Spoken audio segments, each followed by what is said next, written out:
Hi, it's Ricky of Moshville Times here once again. Now, tonight, ladies and gentlemen, we are joined by Nottingham hooligans Dreor. I hope I pronounced that right, but I probably haven't. But in June, Dreor, I think it is, released their second EP, Hell's Kitchen. And as they are to make an appearance at Dead of Winter, the trilogy, that was even harder to say than Dreor, at the end of January next year, I felt it was a perfect time to catch up with the band. So tonight we've got guitarist vocalist Blythe, we've got the bassist vocalist Alex, and we've got drummer vocalist, which I don't say often enough, Nate. So before we get on to the questions and everything like that, how the devil are you? Sound as a pound. All good here. Good, good. Well, it's been a couple of months since the release of your EP, so we're going to talk about the EP first, then we're going to talk about Dead of Winter, and then we're going to go back to the EP. But it's been 2 years since Dreor released any music, and since the debut EP, The Terror Rises. So, how did it feel in June to finally get new music out there with Hell's Kitchen for the masses to hear and let everyone know what Dreor is all about? Shall I That's a take lot. this one? You know, can. Yeah, as I for me, it was really exciting.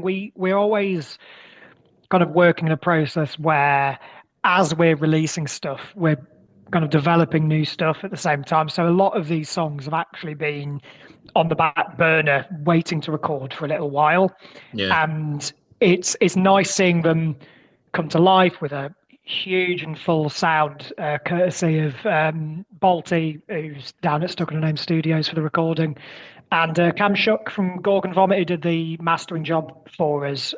Like it was absolutely nice. amazing just to be able to hear these tracks in a big cohesive Yeah. way rather than behind the drum kit not really hearing everything that's going on from my perspective. So it was amazing. Yeah, yeah. What about yourself, Blythe and Alex? Was it something that could have came out 6 months before it actually did? Do you feel? I really struggled with the recording. The, we were sat there in the. I was taking so long on every riff, and then it came to the solo in Three Man Roast, and I banged that out in 2 takes. The one It, thing I could. Well, it was really funny. Just It was that kind definitely. of that went so neatly. Hmm. There were other bits, so yeah. He's never been able to do it live, has he? no. What about yourself, Alex? Was this just it was getting under your skin? You just wanted it out there? No, I don't think it was getting on my skin. It was, I think, like Nat said, we'd been working on the songs in Hell's Kitchen since, I mean, before we even released Terrorizes, some of them. Yeah, Uh, so I think we were just, I think I speak for all three of us when I say we were just really excited to finally actually have them realized and get them out into the world and have them recorded. And even just for myself, I wanted to listen to the final project myself yeah, more than as much as for other people to hear it. yeah. Because what I heard, because I joined the band after Nate and Blythe formed it, and so they had some of this stuff ready to go when I joined up, and I listened to some of it. I was like, these are really cool. I want to hear this. Yeah. Well, fair play, fair play. I'm actually quite annoyed with you guys already because I think I must have sent my questions to you because you've answered half a dozen of them already with the answers that you gave there. But were any of the songs from Hell's Kitchen, was there any riffs left over from the debut EP that you used in Hell's Kitchen, or was Hell's Kitchen all brand new material? I I think think it was all new. Oh, sorry, Blythe. Good. yeah. There was one that we'd Blood and Bourbon we originally wrote for. We were gonna do a little like sort of 3 track sort of thing. Yeah, Um, a couple of songs for it, and then that sort of we started working on Hell's Kitchen more, and we sort of repurposed one of the songs, but it's actually ended up being my favorite song on the EP. yeah. Um, so it Yeah. was. Well, that's what I was going to move on to next. Like, was there ever a conversation about making the EP an album? Because there's 6 songs on it, isn't there? So if you added another two, There's your album. So was there ever a conversation, or do you see yourselves just doing EP, EP, EP? It's a double-edged sword because the old school like to do album, couple of years album because of the physical product, the artwork, the lyrics, you can see it all. Whereas the youth of today like the single, couple of months, single, couple of months, single. Are you guys going to be EPs, or would you like to do an album in the future?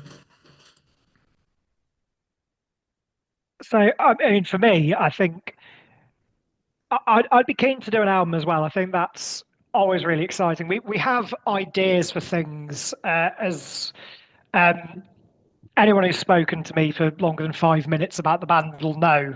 What we try and do is keep it like in this big 80s B movie schlocky ethos, even down to the influence of the bands, the themology of the lyrics and the artwork. Yeah. Yeah. But we've already had discussions around if we were to do a full length, where we might take that avenue. So I think, correct if I'm wrong, I think originally this was going to be a 5 track, and we decided to up it to a 6 track at the end, I think. Yeah. Yeah. And we're having, there was a track, I think it was Pan Fried Man. There's about 6 different versions of that track that all sound massively different. And then there was one that eventually we were all like, oh, yeah, no, that's the song. Yeah. That's the one we want to produce. Yeah. But this is kind of it. I think, why limit yourself from my perspective? We can do EPs, we can do albums. I'd be keen to do a split at some stage as well with a Yeah. couple of tracks with another willing band. But yeah, I mean, I'll pass over to the other two just in case there's any differing thoughts there. Yeah, I think I agree with what I said. I think just to add to that, I reckon I'm reminded of a conversation we had a while ago when we were talking about like albums and doing EPs and albums and all of this kind of thing. Yeah. And I remember being struck by, I think it was something you said, Nathaniel, which is that we wanted to kind of, at the moment, keep the releases kind of lean and have everything on the release be something that we think is an absolute banger. Yeah. Sometimes you get bands release albums and you go, oh yeah, there's like 4 or 5 really good songs on the album, and the rest might be a bit like I can take it or leave it, and we kind of didn't want that end of things. Fair comment. Do you know something? That's the first time in all my interviews it's been described as that, and I get exactly what you mean. So, a fair play to you, sir. Fair play to you. But Blythe, I'm putting it on you. Has it been, because it's been like since June, and it sounds as if you guys are prolific songwriters. Have you already got like ideas for what you do next? Have you got a couple of songs near enough completion, or are you working on things? We've got something, couple of 1 or 2 things in the works. Got He's one been thing. very secretive, guys. He's been very secretive. I don't know. I don't know how much we get. It's up to you. You go for it. I mean, we've got one song we've been working on that is a bit of a different direction for us. That's not necessarily going to sort of define what our sound will continue to be, but it's something that we enjoyed writing and sort of got influences from other styles of metal that we enjoy and has sort of brought those in. Possibly a little doomier, a little bit of a sort of funeral doomy influence. Okay. So who would you say has brought that to the table then? It's a bit of also. I mean, when we very first started, it was me and Nate, and we were originally talking about being a sort of like cavernous death doomy sort of vibe. And as we sort of carried on, sort of started writing stuff, we sort of settled more into this sort of like groovy 80s caveman riff kind of thing. Yeah. But it wasn't our initial intention. That's more sort of what we settled into. But originally, yeah, we were going to be a lot doomier and sort of more atmospheric and sort of So No, do you think oh, sorry, Alex go has on. brought something to the table then? Do you think he's changed things a wee bit? Um, I think we all bring our own very, not very different, but to some extent, we bring our own different things. We've all got our own sort of niches that we settle in, and having a few different niches sort of Yeah. come together as sort of, I think it makes us a more rounded band overall. Yeah. Yeah, I think the three of us definitely form a Venn diagram where there's like each of us is adding something, which makes Dreor. which yeah. Exactly. It's funny because if you looked at, you know, any one of our Spotifys, I don't think you'd ever conclude that this is the band we were in. I'm, you know, just for me as example, I'm really into like that really obtuse disso death. That's the stuff that really makes my heart sing.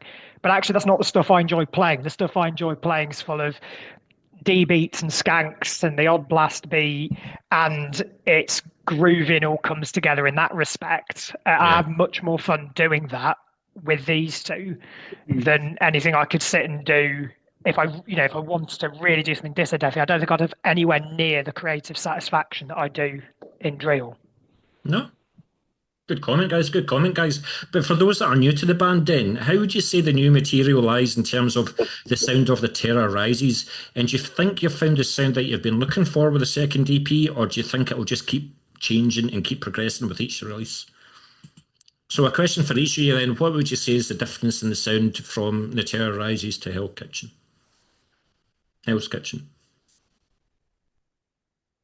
That's a Do good question. you want to go first, Alex? Take that. Yeah. Um, I think the extra sort of production value we got out of having Hell's Kitchen fully mastered made it a bit crisper, I guess. Do you think that's fair to say? I'd say so. Um, like we got some sort of like extra effects in there, and so the little bit of like spice that makes it kind of, you know, that gives it a bit more oomph than uh the first release. The only thing I have to say is on the first release, I don't like the alarm. It does my head in. I just have to quickly fast forward No, it.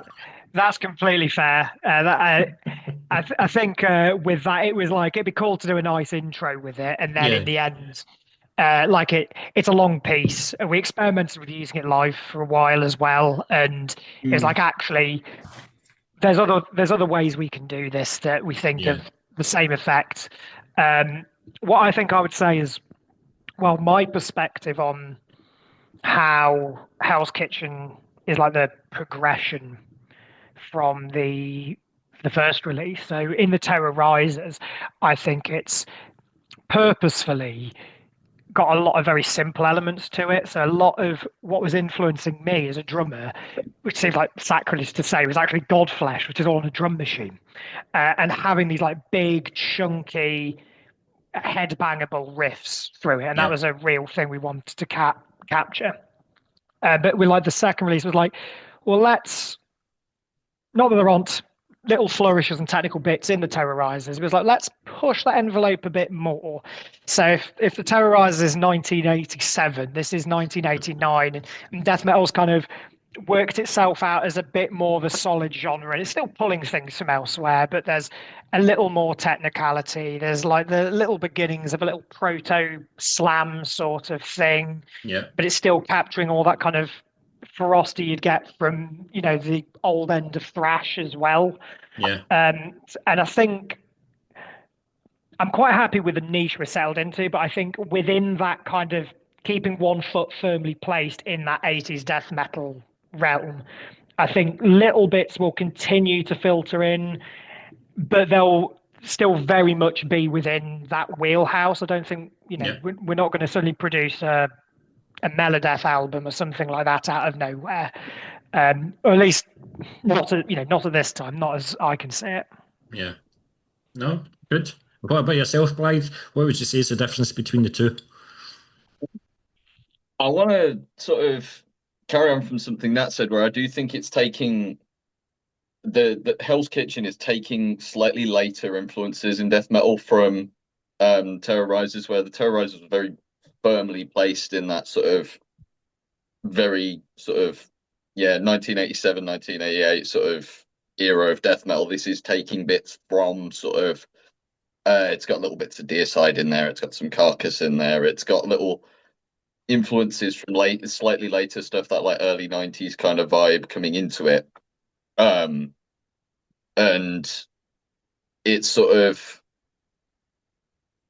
to me it feels more whole. I don't know how to describe that.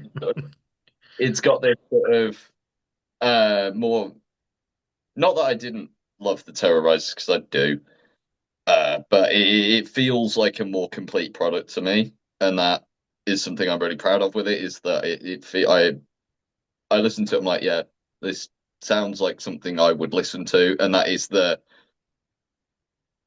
was the goal for me. Has always been to make music that I would have on one of my playlists. So yeah, I'm really happy with it as an end product, and yeah. Good, as you should be, as you should be. But this is where I feel like as if I've sent you the questions before, because I was going to ask each of you how you found the recording experience in the studio. With Hell's Kitchen, was it a simple process of recording the songs, record, or was there a particular song where you just couldn't get the solo right, you just had to keep on doing it over and over again, or was there something up with the drums, or... I think each of us probably have different answers to that question. Yeah. Do you mind if I start? Is that okay with you two? Yeah, go for it. So the process for us is, so we did drums and bass day one together, and then it was guitar and vocals, and we switched between them to give Blythe a break on the second day. So it was all done effectively in 2 days, with maybe a couple of hours after that just to tweak some bits. One of the things I made the foolish mistake of doing this time was I went, well, I'm going to get all the fast stuff out of the way early, forgetting, like, which in principle is a good idea. Like Devil's Feast is super quick, and that went down, relatively straightforwardly. I was like, brilliant, couple of takes, let's keep, we'll go through it, we'll keep going.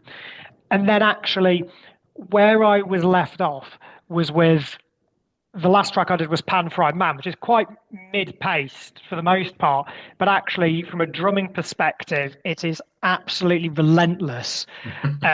So my calves are on fire, I've got sticks flying out of my hands constantly, which is very normal if you're ever in one of our practice rooms. I think it's not a drill practice if I haven't dropped 5 or 6 drumsticks during the first song. But as a result of this, that for me was a real challenge compared to the others, which is funny because in the live set I don't feel like it is, but making sure it was so precise and aggressive and full, I wanted to make sure it was perfect, and I think I achieved that in my part for sure. But yeah, that was it was a real pig by the end of it, I can tell you. Well, one, you wrote the drum part, so you've got nobody else to blame but yourself. Exactly. Whoever it is. And two, if you piss these guys off, then they're going to make sure that for the next gig you're going to be playing all the fast ones. So just, for sure. Watch what you say to them. Alex, how was the recording process for you, mate? I fortunately a lot of my parts are fairly not too hard to record. I did have a bit like Nathaniel. I think I had a couple of sticking points in Pan Fried Man, where I had to go through one of the bass riffs a few times just to get the precision down, because it needed to be it was one of those sections of music where you actually need to be like bang on, otherwise it sounds really horrible and sloppy. Yeah. Um, so yeah, I remember going through the fast part of Pan Fried Manor for quite a few times. Oh, it's been a while now. I can't remember. I know there was more than that I had trouble with. Um, Do you know what I think we're going to have to do? We're going to have to put a wee bit of Steve DiGiorgio and Tony Choi and stuff like that and get a couple of bass solos in the songs, put them under a wee bit of pressure. oh yeah, Well, I mean, if in the Terror Rises, the end of No Man's Land is just, it's a Yeah. minute-long bass solo, which, can I just say, he wrote the night before recording it. So he went, I'm going to do a bass solo, sat while the rest of us were recording it, and then came in and knocked this thing out of the park in like a couple of takes, which still to this day blows my mind that you went away and did that. There you go. There you go. He's probably got a six-string bass, doesn't he? But we are going to talk about your instruments later on. We are going to talk should you about. know? But yeah, okay. Blythe, what about yourself, mate? How was the recording process for you? I think you kind of touched on it earlier. Yeah, so I had particular trouble with two songs. Um, one was Blood and Bourbon, and that is that big sort of suffocation-y, slammy bit Yeah. towards the end.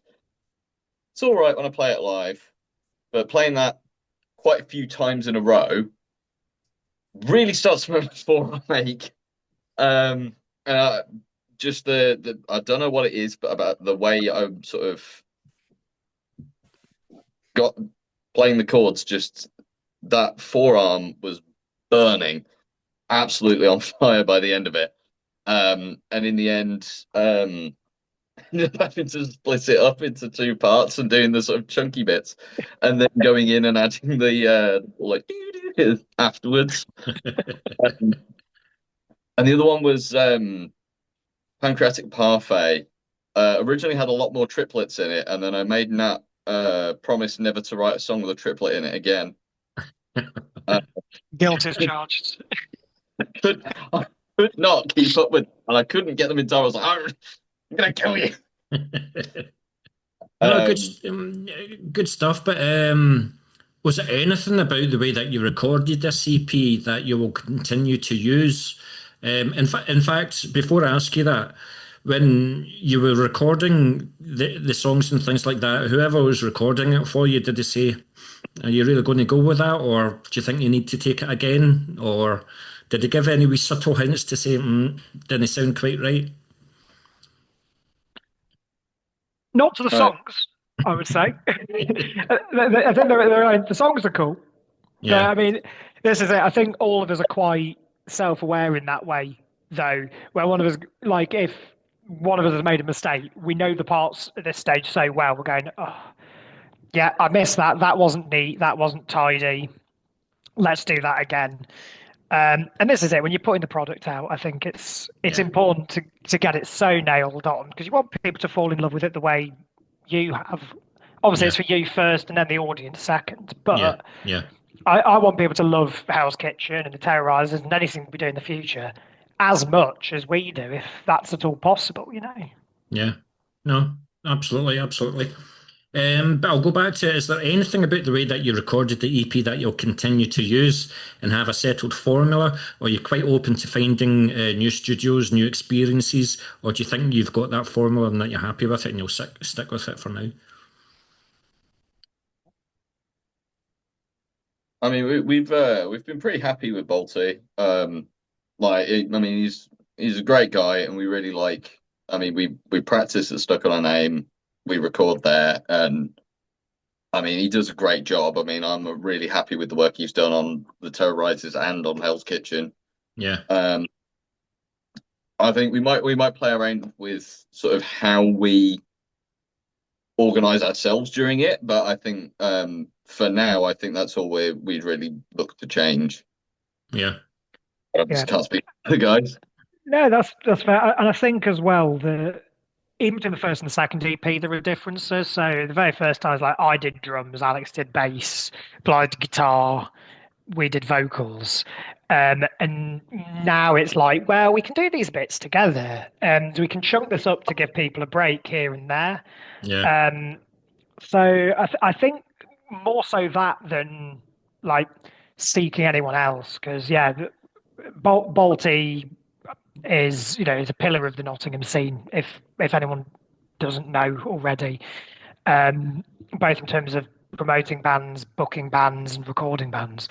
And then also the mastering job that Cam did for us was absolutely fantastic. And it was what I loved personally about working with Cam, other than the fact I know him, which is obviously nice, was he was as excited as we were to mess around with our stuff and see what he could do with it as we were in the writing process, which you don't always get. When you reach out to certain people, we did shop around. A lot of people, it's very kind of like, oh yeah, here's our rates, Yeah. all the rest. While with him, it was very much, yes, I want to work with this. I've got some ideas here. I've got some ideas there. So I know that when we put that stuff in, he's got the same care for it that we do, Good. which I think is really important. I don't know what your thoughts on any of this are, Alex. No, yeah, I agree with everything you guys have said so far. I think, yeah, I don't think we'll be looking to change who we record with. We might change how we do it. I think the last couple of times we've been a bit sort of constrained by the amount of time that we've paid for to do the recording in. So, possibly in the future it might be worth us actually just saving up a bit more money and buying more time so that we don't have issues with stuff like could those issues be done in the rehearsal before you go into the studio, or do you think it's just I don't know, it's the thought of going into the studio where, I don't know if you guys are a wee bit nervous or anything like that, but do you think if you were to record the album a couple of times in your rehearsals, these problems could be ironed out? I was thinking more of the problems of Nat's arms, Nat's legs, and Bly's arms burning at the end of the day. And I'm like, well, if we had another day to do it, we wouldn't need to push ourselves so hard to get it done in time.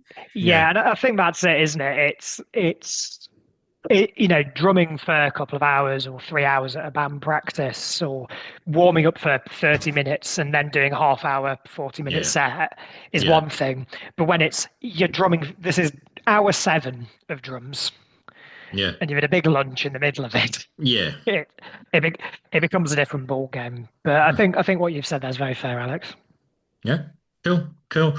But obviously, one of the main reasons for this interview is that you're going to be climbing over a certain wall, coming into Scotland, and particularly you're coming to Glasgow on the 30th and the 31st of January.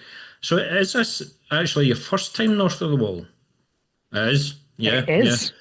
So, as a band, yeah. So basically, the question I have to ask is, how excited are you all for it, and how did it all come about? Well, I can answer the second bit for you. I'll let the other guys say the other bit. So there was a possibility that we could have played the second Dead of Winter. Okay. So I'd been in touch with Kenny, who runs it for a while. Said, hi, is there any way I can send an EPK? Loved what the first one was. Thought it was so cool. Would love to be a part of it. And he sent stuff over. He filled out the line. He said, send something across. Yeah. I'll take a look at it. And the day before the festival happened, he went, we've had a band pull out. Can you fill the gap? And unfortunately, we couldn't get it to work. It was just one of those things. We're getting the time off work to get up and all the rest. But it was really nice then, because when we knew the third one was coming round, he reached out and was very much like, yeah, you're already on it. Nothing you need to do. If there's any updated promo material, though, feel free to send it across. So in a weird way, it feels like it's been quite a long time coming from me, like organising it in the background. And yeah, I mean, this year's lineup is just exceptional. It is so cool to be part of something with like so many real classic bands, and also so many like new and exciting artists within that scene, both at our level and further up the lineup as well. I think it is just awesome. Do you know, I've been to them. I've been to every single one that Dead of Winter put on. They've got one coming up in a couple of weeks as well. But usually when you see a festival lineup, there's like, oh, I can't wait to see them. Don't really know them. No, I don't. I'm not too bothered with them. Not one single band. Um, there's been loads of bands that I haven't heard of, but when they walk off the stage, everybody's applauding, and that includes myself. It's a brilliant way of finding new and underground bands that you haven't have heard of before, and this will pack out. This will sell out. It's going to be a 300 capacity venue. Weather permitting. I know that we were affected by the weather last year, but you're going to have an absolute blast. So my advice to you is to bring plenty of merch. All right. So even if you Duly are noted. on early or whatever like that, doesn't matter. Bring your merch. So Yeah, that's always good to hear. I think Kenny, from what I've seen, just puts so much care and attentiveness into it. Like it really is an honor to be a part of something so special, you know. yeah, yeah. So is this Blythe and Alex? Have you ever been up to Glasgow or Scotland even just to visit or anything like that, or is this going to be your first time? It's my first time. I've never been. I'm looking forward to it though. It's Yeah, a bit of an adventure. Be great. yeah. Yeah, Cool.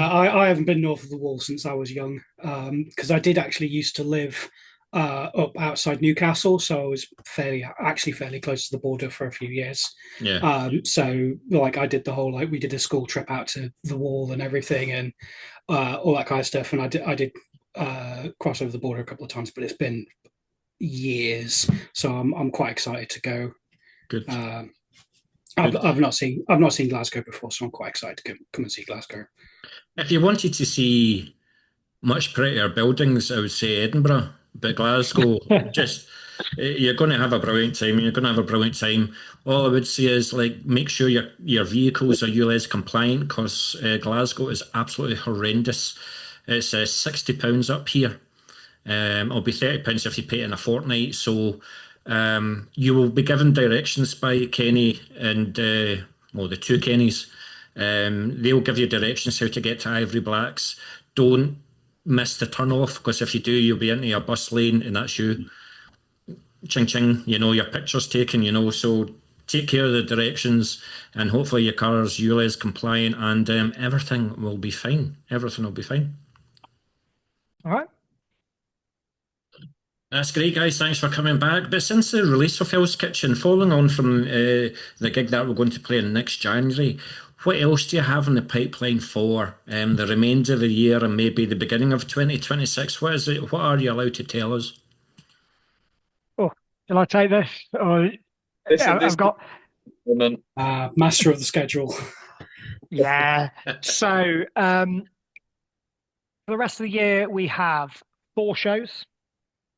So we are performing at an event called Hockley Hustle in Nottingham, which is like a big independent arts thing. There's something like 2,000 artists play it every year, and there's a dedicated set of promoters who do punk and metal. We're main support on one of the stages for that. We're then playing Death Over Digbeth 2, Good. which has got Fetal Juice and a Yeah. bunch of other great acts throughout it. Really exciting lineup that. Couple of weeks after that, we're in Manchester with another band from Nottingham called Liquefied, Yes. who are brand new, real quality stuff as well. Is that put them Swain? in the- Is that Jack Swain? That is Jack Swain. Yeah. Yes, we put him in the playlist that we've sent you because just sick band, absolutely awesome. And the headline of that's a band called Pirewitch as well. They're really cool. And Cool. then we have one more show as part of Foxton Presents in Nottingham, which is part of kind of like a sludge and punk thing, and we're the obligatory death metal act. And then other than that, we're on Grind Before Death Fest in Bolton. Is that with the Golems of Gore. Outman? Yeah, that's the Yeah. one. So we're with that's being headlined by Golems of Gore. You got Vast Slug, Nagasaki Birthday, Oh, that's Defect on that. Yeah. There's a couple of us coming down for that. Kenny's coming down for that. Quality. David from Gouger and Abysmal Decay's coming down for it. Thinking about it myself as well, So I played. Yeah, I played quite a number of the bands quite a few times, So yeah, it looks super fun. And then we got one show in Leeds, but at the moment that's where we're at. And then as we enter next year we'll see what else comes up. Yeah. Go from Well, there. if you bring your A game to Dead of Winter, then I'm sure you'll be invited back up. So, I mean, that's the thing. Yeah, in today's age, your CDs won't bring money to the band anymore. It's your merch and what you do on the stage. And one of the things I love seeing on the stage is seeing more than one vocalist. And the fact that all you fuckers are vocalists as well, it's something completely different. When Cremulation came up, they're Liverpool, I think, aren't they? Yeah. They were the only band that I've ever seen live with the three of them, all vocalists, and I just thought it was brilliant, absolutely brilliant. I remember seeing Niall and the three of them on the front stage, and they're all singing Black Seeds of Vengeance. But seeing, going to be seeing you guys all do your vocal parts, it stands out as something different. So good. Yeah. I'm just actually looking at my questions. See, you've answered quite a lot of them already.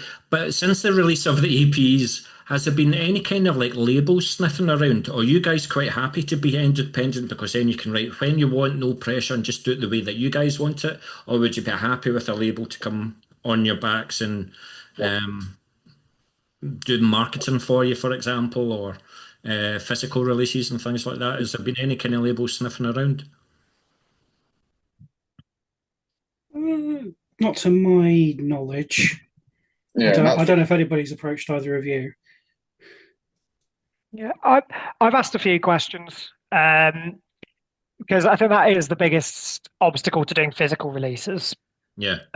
Is not having that. Like, not that I think we'd do this, but like, would I love to sell Hell's Kitchen and Terrorizers on a double feature vinyl remastered? Absolutely.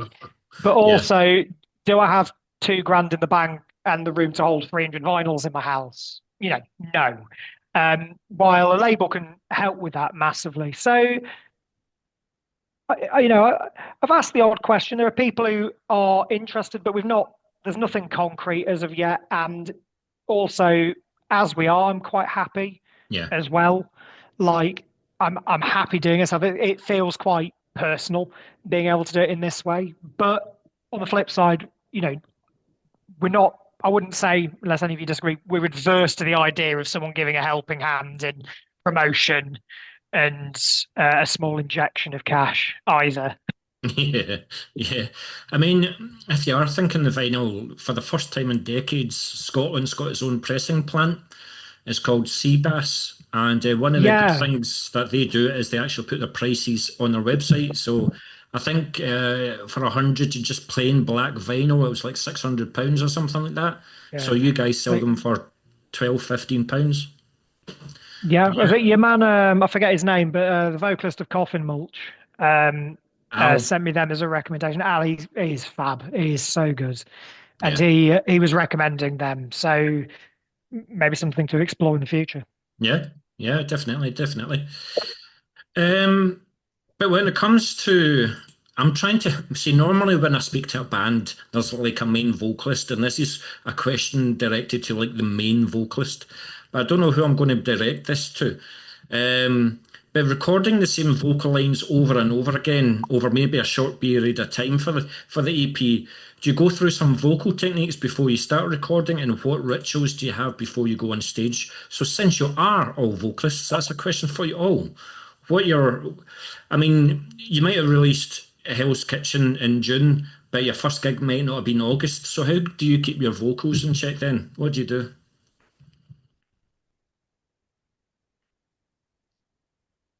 Who wants to go first?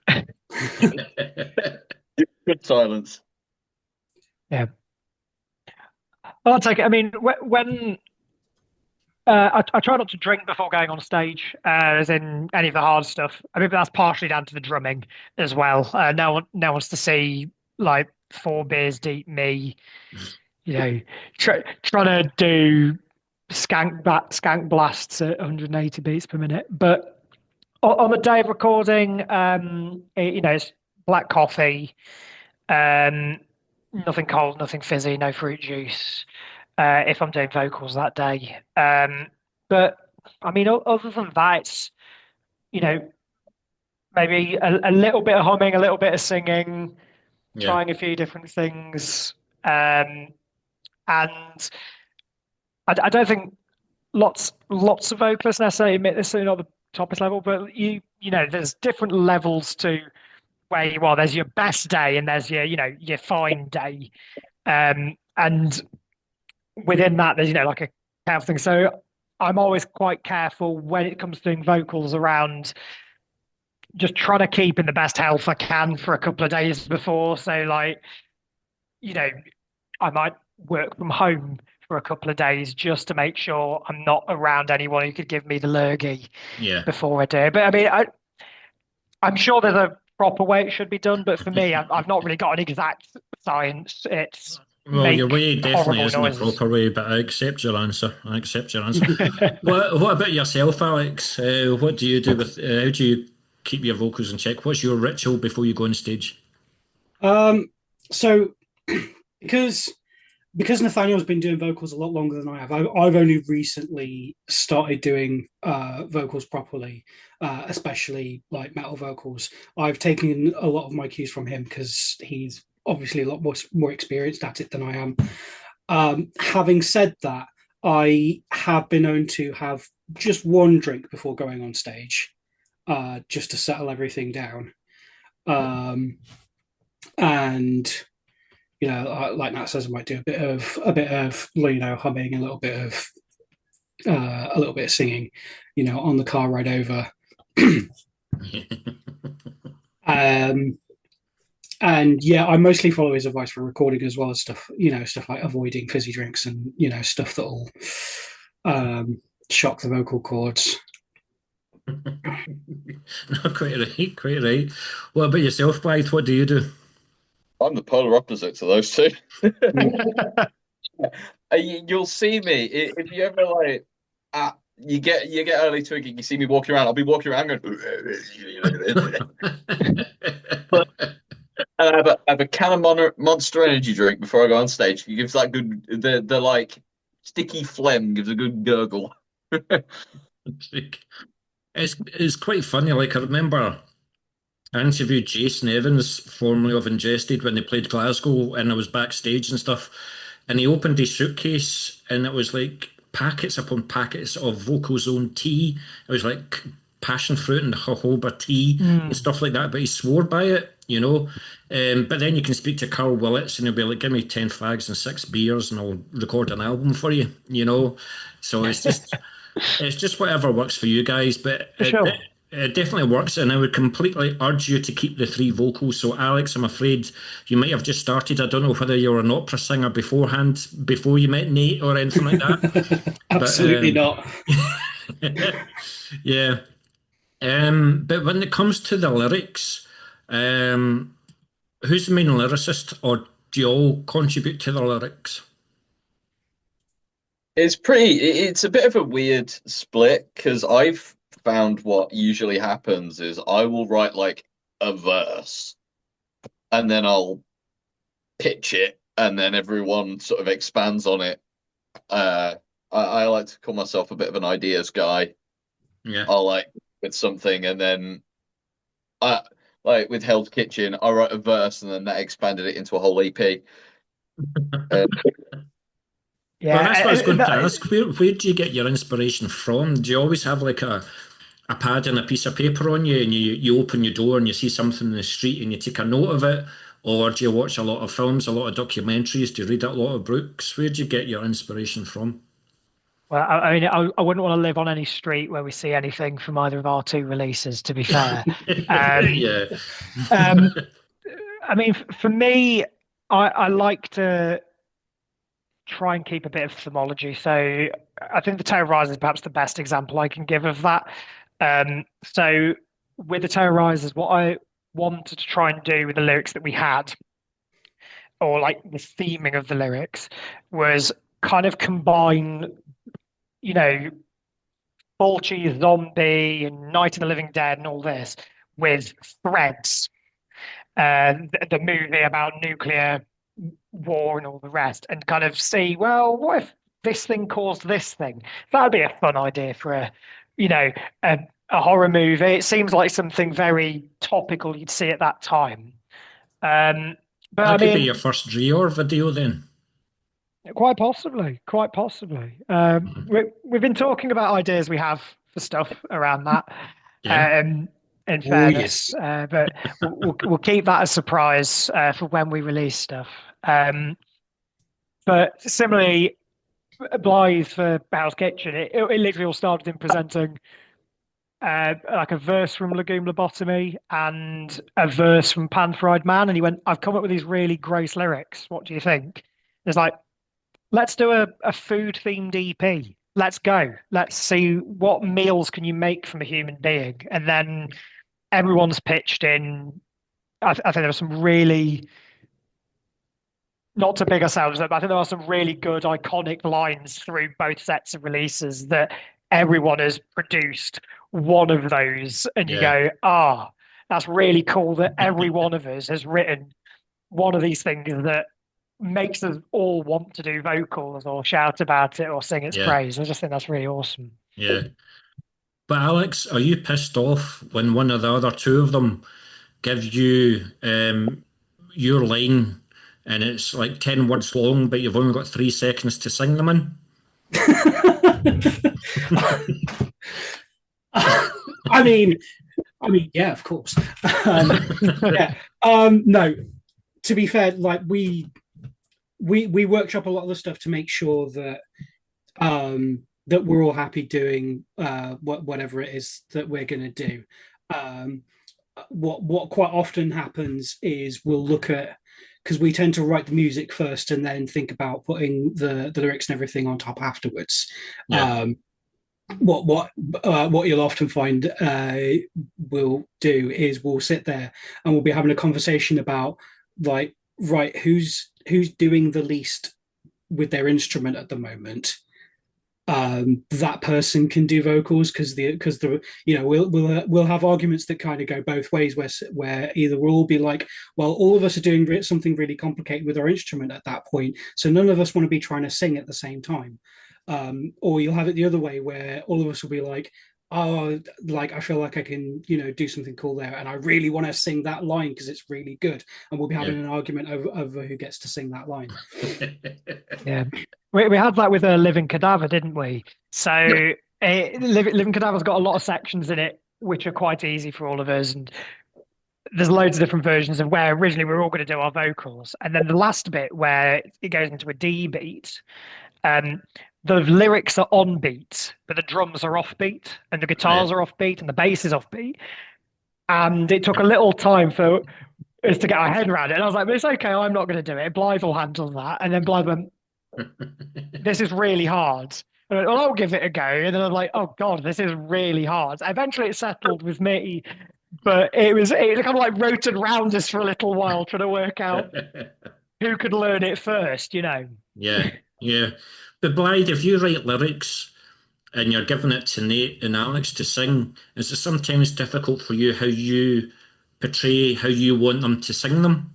Or, if you give a line to the boys, they'll just nail it? Or do you want it, is it difficult to portray how you want to sing them? I mean, I have a tendency to be a little bit of a perfectionist. The boys nod in agreement there, yes. It's taken a bit of effort from me to sort of go, is their band as much as it is mine?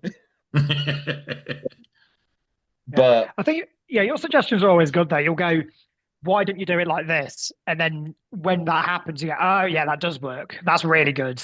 So I think it's worthwhile. Yeah, why did I think of that? Yeah. That's the joy of it, isn't it, though? Yeah, it's. I take it you guys don't have arguments. It's just friendly discussions, isn't it? Sure. It definitely does feel like friendly discussions. I think there's only ever been one sort of almost argument, and Alex walked out the room, and that was from me not misunderstanding something he was saying. Yeah. But that's it though. At the end of the day, it's a couple of minutes, and you go back in, and then it all just molds back in together. I think that's the thing. When you care so much about something and you want it to be perfect, there's so many different ways to mold it to that point. And then when it gets to that point, all that effort is worth it. And I hope that comes across in, what we've put out for our audience at the end of the day. 100%, 100%. But that leads to like how the song's constructed within the band. Are the main songwriters within the band, or do you feel that everybody has a part to play in making the EP a more collaborative effort and elevating it above everything that you've done previously? I personally think that I think Nate does a good chunk of the songwriting. Yeah, I agree with that. Sort of what I would say usually happens is there's an idea put forward by any one of us. Nate expands it into a full song, and then me and Alex pick at it and go, "Oh, I think that should be different." Yeah, I think that is a fair description, because I think everyone comes forward with ideas, but then also what I do. So while I'm working, I've got my guitar next to me at all times. I've got a set of drumsticks, and I sit, and then in the evenings I'll sit quite meticulously and work out how to put something into Guitar Pro and design a guitar and bass. And I go, here's an idea, please tear it apart. Yeah. And once it's a song we're all happy with, it's there. So there are, like I was saying earlier with Pan Fried Man, there are various different iterations of that song which have had different root ideas, and then eventually something settles. But as a result, I think there's a lot on the cutting floor that I think is cool stuff, but it may never see the light of day. But equivalently, not everything's meant to. It's about producing the best song for what we want to present. Yeah. So I think it's not giving yourself enough credit, because 90% of the time you come up with something and me and Alex go, "That's gold." Which I do appreciate, but then also to flip that back round, any change they make really does elevate it as well. Like there's so many little moments throughout each of the releases that would not be possible without someone going, "But we could do this." And it just brings it up that little bit more, which I would have never thought to have come up with. And it's, I think as much as what has been said there is true, I think it really is a collaborative effort to produce the end product. Yeah. Alex, thanks. Alex, I've got a two-part question for you. Oh, yeah. Yep. Who's the moody one in the band? And the reason I'm asking you that is because I know that you're not the moody one in the band, from what I've been hearing there. But also the second part of the question is, which one of them two sends you the riffs at 4 o'clock in the morning saying, "This is my best work yet"? Okay, who's the moody one? I don't know. Like, I think all three of us can be moody at times. Brutal. I think. Don't know it's me. Oh no, because I mean, like it's like Nat said earlier. Like there was one point where, like, sometimes I'll get annoyed with you and I'll have to walk out. Sometimes you've walked out because you were getting frustrated with something. Nate's had bad days. But I think we're kind of held together by the fact that we are all doing. We quite easily remember that we're all doing. We're meant to be mates doing something that we love. So it's quite easy for us to go, okay, let's have 5 minutes and come back to it. What was the second part again? Who's the one out of Blythe and Nate that sends you a riff at 4 o'clock in the morning saying that this is my best riff yet? Oh, that's Nate every time. I think I literally did that last night, which is even worse. Just like I'll wake up at like 7 o'clock in the morning, about to go to work, and there'll be a video on the Dreor group chat of like Nate in his dressing gown going, look at this riff I just did." I did the thing. We should learn the thing. But Nate, how do you feel when the guys come back to you and say, "No, it's not going to fit, mate. It's not working"? I think that's a really good question. It's something I think it's a skill you've got to learn, to not put your ego into something. Like obviously still care about it, but a slight against something you've done isn't a slight against you. And I think that's always an important differentiation there. So there have been times where I've gone, I think this idea is cool, and no one's felt it. And, there's times I go, oh, that's a shame. I would have loved to have done that thing. But actually, it's not about me. And it's not about that particular thing. It's about producing this really cool music together that we all like.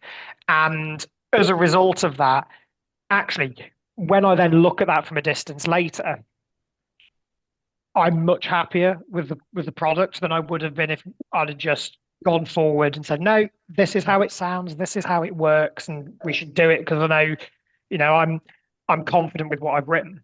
And I found while that was more true at the beginning that I'd perhaps have to sense check myself with that.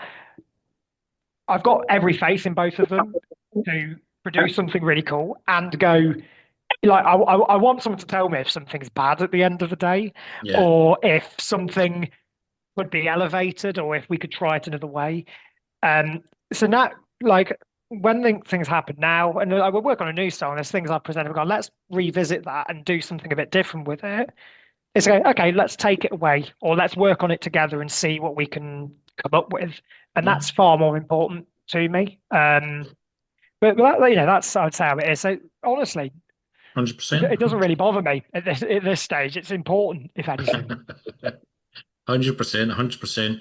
But I have to talk about the artwork for Hell's Kitchen at the moment. I was just wondering if you've got something against Gordon Ramsay, a fellow patriot of us up here in Scotland who doesn't actually fucking live here in Scotland, right enough. But I'm just wondering if you've got something against Gordon Ramsay, So when it comes to the artwork, like who done that artwork for you? And I'm interested to know, what did you give the artist, right, this is what's in my head, could you just tweak it? Or did you just say, there's our album, there's the lyrics, you do what you want? Shall I take this as I feel like I'm dominating. I'm not meaning to. So our artist is this wonderful Georgian chap called Misha. When we were seeking out artists, we wanted to find someone who shared a lot of our values and ideals, but also produced sick artwork. Those are the two key things. And what does happen was we'll have a discussion about the artwork, and then I'll do a really terrible drawing of it, and then I'll go, this is what we want. Can you make that look not like a toddler's done it, please? Because I'm not a good artist whatsoever. We're all Warhammer players. I'm the person who will not paint their army, while these two are fantastic at it because they can do that. So specifically with Hell's Kitchen, there is a drawing I did alongside a video of me. I literally put my phone in the back of the fridge, close the fridge. Well, it says to record, close the fridge, then reopened the fridge and leaned in. And then I did a very rough sketch of this and said something like this. And also like some kind of bottle with our logo on it, some human body parts, maybe some pickled eyes in a jar. We want it to be from the perspective of a head, like a severed head on a dinner plate. And then everything else is Misha.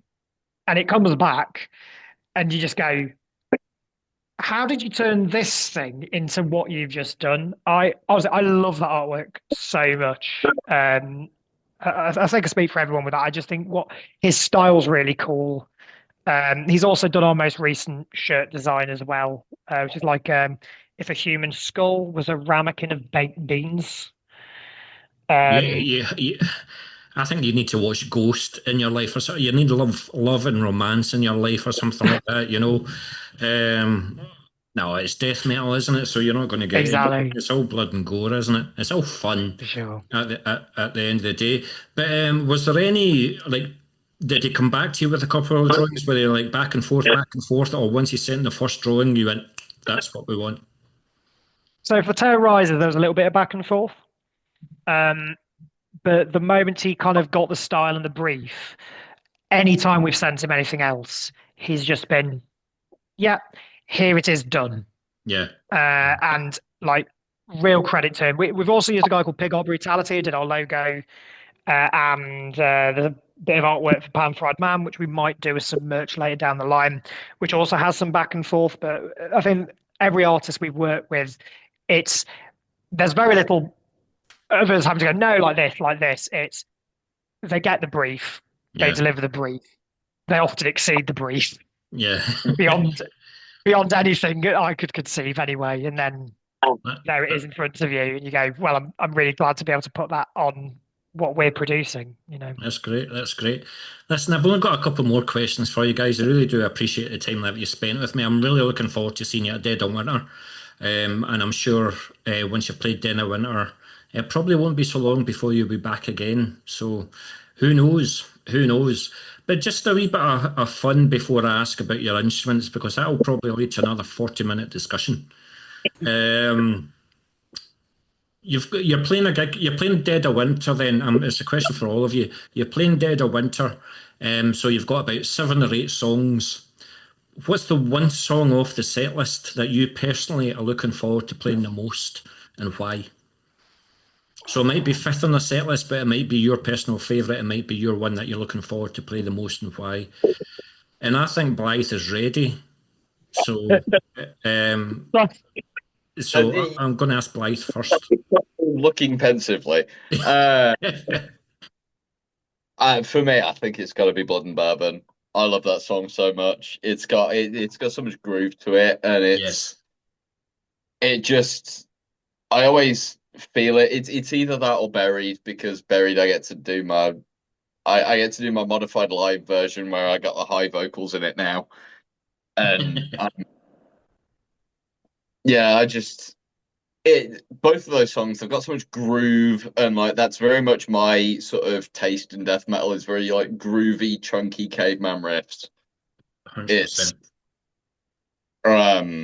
So do you think, because that's your personal favourite, when it comes to the next release, you're going to take more of that into the next release? I think the groove element that you're talking about, for example. I'm a big fan of the groove element. I don't think it's necessarily what I want to. I think that's something that's been quite consistent in our music. I think our stuff has been quite groovy. It's got a lot of influence from sort of Obituary and Bolt Thrower and that kind of like groovy, old school sort of vibe. Yeah. I'm quite excited to take other directions and take other influences. Not necessarily that we'll stray from what we've already done too much. Yeah. But I'm excited to do something new and looking forward to it. I'm sorry, I've just drunk quite a good third of my beer and I'm burping quite a bit. It's all right. It's all right. I'm keeping it in. It's not getting edited out. So. No. Yeah, I'm excited to sort of try sort of bringing newer influences into our music, although I think it will very definitely still sound like us. Yeah. Well, it will have different sort of things brought in that will give it a different edge to it. I'm really, really excited to show that. But there's always still going to be that like groovy sort of like early Bolt Thrower sort of vibe to it. I mean, I say Bolt Thrower, it's because I'm such a Bolt Thrower nerd. Do you know the band Suffering Rights up here? I don't. They're quality. They're really good. Suffering Rights is Kenny Quando from Brainbath's band, Suffering Rights. So if you like your Bolt Thrower, that's their sole purpose, just to Bolt Thrower rip-offs. So you have to do Suffering Rights. But because Blythe has talked for so long, it's give you guys plenty of time to think of a song that's on your set list. So Alex, what's your personal favourite, mate, and why? I have to say Lagoon Lobotomy. I love Lagoon Lobotomy so much. Why? Since the first time I heard it, it's just such a good riff. I don't know how to sort of like describe why it's different to all of our other songs, but it just like that riff just makes me want to let loose. Yeah. And it's just so fun to play. I have so much fun playing that song. Well, I hope you play it live at Dead of Winter because I want to see you get loose. Because Ivory Blacks is a good stage, So, do you know what? Even I don't know. At some point during the song, you can just leave your bass on stage and just stage dive into the crowd. Just do it. It's time, Alex. I believe in you. Don't want playing. Get a wireless kit. It's time. Yeah, I was going to say, Cat, a suggestion: I get a wireless kit and stage dive into the crowd with the guitar. Just do backing tapes like Motley Crue do. It's fine. Nate, we have a few minutes left in this section. So, what's your favourite song and why? So, what I would say, Ricky, I can't believe you're asking me to pick between all of my children in relation to this, but the answer is Pan Fried Man, and that is hands down the answer. I love all the songs that we've done, but I distinctly remember when we got the very first demos back from Pan Fried Man, when it first kicks in to the section with a double kick, the big deicide riff in there. You've got Blythe's vocal on it, just being like actually awestruck at it and being like, oh my God, I'm with people and we've produced something that sounds like this. That is so cool. And it's at the moment we're using it as a closer in the set. We've got a good run of songs into it as well. So at the moment it's currently running Primitive Beatings into Buried into Pan Fried Man. And it's I feel like it's such a perfect crescendo to the set. It's so aggressive and bludgeoning. There's just something I really love about that. But equivalently, Lagoon Lobotomy is great fun. Absolutely love Blood and Bourbon. It's maybe the most fun song to play, but the song that excites me the most to play is Pan Fried Man. That's excellent. Thank you very much. Listen, I've had a great time talking to you guys. I only have one question left. And I'm just as well taking another 40-minute section to discuss this because it's about the instruments that you use to record the Hell's Kitchen. So just Blythe, what make and model, what was your guitar setup, what were your amps, what were your pedals? Something tells me you're the geek of the band. You're the guy with like 20 pedals on your board. Would it be right? No, I have 3 things annoying me. I've got my guitar is a Schecter Roman Elite, and I picked it because it had humbuckers and a pretty finish. Was that a 6-string? 6-string. It's my first Floyd Rose. I've never had a guitar with a Floyd Rose before. Have you got it there? Sorry? Have you got it there? Not with me right this second. Just wondered. But I mean, before that, I had a Gibson Les Paul Junior. Because I used to play a lot of punk in my youth. Yeah.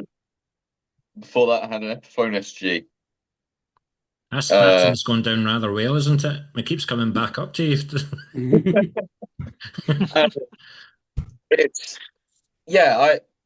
I really do like the Schecters. I don't know. I've really grown to love playing it, and so I'm a support worker, and sometimes I sort of we have a few guitars there that we play for the guys, and I always sit there going, "Wish I had my Schecter." It's a really nice guitar to play. It's got a nice, comfortable sort of the action's set really nicely. It's really comfortable to play. You ever thought a 7-string? Just a 6-string, nice and simple, and I'm not. I've thought about a 7-string, but I'd rather just tune it down to the step. Keep it 6 because if you get 7s, you'll start singing about castles and dragons and swords and stuff like that. You know. Oh, you've ruined what the next release is going to be about. That's it. I'll start playing genre. No, that's fair. I'm looking forward to seeing it live. in a couple of months' time. So looking forward to it. Alex, what's your setup, mate? I have a killer base, the Evil Stigma model. It's the one of the signature models. It's like a sort of Les Paul shape base with a really nice blue finish. I got it from Japan when I was 18 because I'd seen it in an online store and I was like, that just looks really cool. And yeah, I love that base so much. I think he goes to bed with his base, doesn't he? Every night. Every single night. So what, like, do you have pedals and stuff like that? So for the recording, I don't think I had any pedals. I think I ran everything through a. Did I run it through my? Yes, to the Warwick Gnome. I run it through the Gnome and maybe the Sans amp, the Tech 21 Sans amp. I think I had. So technically, that's a pedal. Yeah. I ran a Tech 21 Sans amp into a Warwick Gnome for the recording. Although since then I've picked up a Does It Doom Masochist, which is sounds good. Yeah, so it's the same company that makes the one of the pedals that Blythe uses for his distortion effect. And when I was starting out, I was like, oh, I'm not gonna use too much distortion because I don't want everything to get all muddy and kind of get lost in a wall of fuzz. But I've managed to sort of zero in a point with this pedal where I'm like, actually, I'm really happy with that it gives a nice amount of crunch and distortion without getting lost in the wash, sort of alongside Blythe and Nat. Are you going to be playing that at Dead of Winter? Probably, yeah. Good. Look, well, I'm looking forward to seeing it. Yeah, I guess we should probably loop back to Blythe's pedals as well. I reckon, because you've got quite an interesting distortion as pedals go. Sorry to butt in, but I think my main distortion pedal is a big chunk of my sound. My guitar sort of plays a part in it, but I've got a Does It Doom Saw, and it's it's kind of like a modified HM2 with a little bit more bass in it, and it's. I'm sorry, guys. He's my favourite member of the band. As soon as he said HM2, that's me. That's completely fair.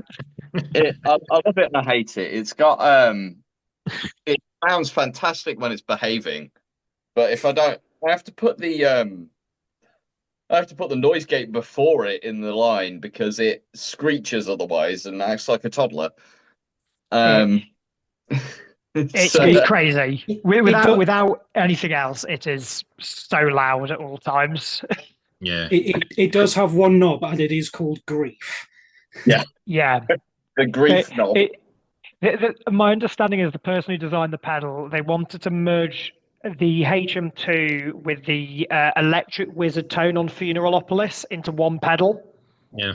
And as a result, it's just this huge, beefy buzzsaw that kind of somehow merges those two tones together. It's really satisfying. Am I right in saying that when you guys do your sound check and stuff like that, he's the guy that says, I can't hear my guitar. You need to turn the guitar up a wee bit more. Yeah. Over the riff from World Eater, usually, when he says that. Well, yeah. Yeah. To be fair, quite often while the sound engineer is telling me to turn my bass down. Yeah. Well, we play very loud instruments, all of us. I hope you do in January. Very much looking forward to seeing you. But it's been an absolute pleasure. Oh, sorry, I forgot about the drummer. It's all right. If it's only a drummer, isn't it? No, Exactly. I didn't forget about you. I didn't forget about you. But what I do have to comment is the difference in the snare sound between the two EPs. So I don't know whether you got like a new snare or whether you just tweaked it a wee bit more. But why don't you tell us the setup that you used in the Hell's Kitchen? Sure. So I'm the nerd of the band, so brace yourselves. I use a Mapex Armory in green. That's my kit. The stands and the kick pedal are the like Meinl Speed Cobra clone and the various bits of the Meinl line. Not Meinl, Mapex line, and then the cymbals are all Meinl. The snare on both releases is actually the same snare. Okay. And the challenge with working out how to get it to play nicely. So it's a Mapex Black Panther Demolition, I think they're called, and they're made from aluminium. No, aluminium. It's aluminium or tin.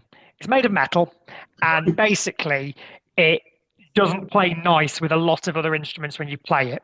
So it's great at a live setting, but in a studio, it reverberates around everything. So the difference in it is basically the placement of a gel, just to make sure. So originally it was placed directly on the nut, which made it sound a bit flat. I think that is a fair thing within the first release, but I wanted to give it some of that bite, because one of the things I love about that snare is it sounds so aggressive. Yeah. And when I'm playing it, I'm kicking the absolute shit out of this thing, because there's no point me doing it in halves. I don't want to be one of those like, not there's anything wrong with triggered drums, but I don't want to be like doing this. I want it to be these huge, massive actions. It'd be very visual. But doing that in a recording studio with a snare that reverberates when you so much as whisper near it can be a bit of a challenge. Yeah. And then I've got because I think it's important to say, I have a Shure Britney mic. So when I'm playing, I have it's a mic that just males female in, and then comes around like the headset I'm wearing. But the reason Did you see it on that Britney Spears and you went, I want one of them? Pretty much, yeah. But when we did our first ever show, I tried it with a mic stand here, and then I realized a lot of the stuff I'm playing, suddenly I'm doing fills, and I can no longer see what I'm doing. Yeah. So it was kind of brought out of necessity, but also I think it's quite fun because it means I get to make eye contact and point at people when I'm drumming. If there's ever a photographer, I'm a big fan of like finding the photographer and pointing for a photo when I don't need to use one of my hands and things like that. So it all comes together into a lovely kind of cohesive nonsense from there. He's a big poser, isn't he? I've got to get my photo taken. But well, it doesn't happen often. But listen, guys, I'm extremely looking forward to seeing you guys, especially because all of you are vocals. When it comes to the vocals, then, like, I've just thought of another question. Sorry. Go for it. Are you guys? Did you do your research when recording the album? Like, what microphone gives you the best sound, or you guys give me an SM58 and I'll fucking sing into it? Probably category 2, I'd say. I'm not tech savvy enough myself with any of it. I go, just give me something that's going to make us sound good. Do you remember what you used at Hell's Kitchen for Hell's Kitchen? No. I'm not 100% sure. Honestly, we'd have to ask Balti. Yeah. Yeah. No, I just wondered. But death metal, keep it simple. And you guys are onto something. But like I say, I'm extremely looking forward to seeing you guys. I will get you on my radio show in the next couple of weeks. It would have been Thursday, but Nate's on holiday. So it better be somewhere nice. But it's been an absolute pleasure talking to you guys, and I wish you all the success. And release something. I'll give you till summer of next year. Otherwise, I'll be knocking your door. Okay. Yeah, I think we can do that for you. But cheers, Ricky. It's been a pleasure. Yeah, thanks very much, guys. Thank you.